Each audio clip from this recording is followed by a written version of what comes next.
Yeah, safe man, you okay?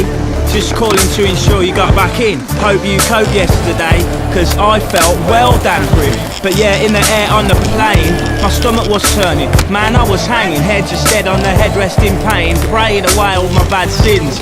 Lost count of the plane Chardonnays before the 4th, or maybe the 5th. In future I need to abstain. If only I'd had a bit of discipline, but worth every bit of spare change. Pure clowning down to the last drink. Hang on, let me slam the door, mate. Just pause that floor for a bit. Why did I have to go and do a stupid thing like that? Cause yeah, it felt like we were through though, but I could have ruined it, I'm such a twat. I've been pacing the place, well paralysed since I got back in with my bags though. Yeah, I'm too aware that last night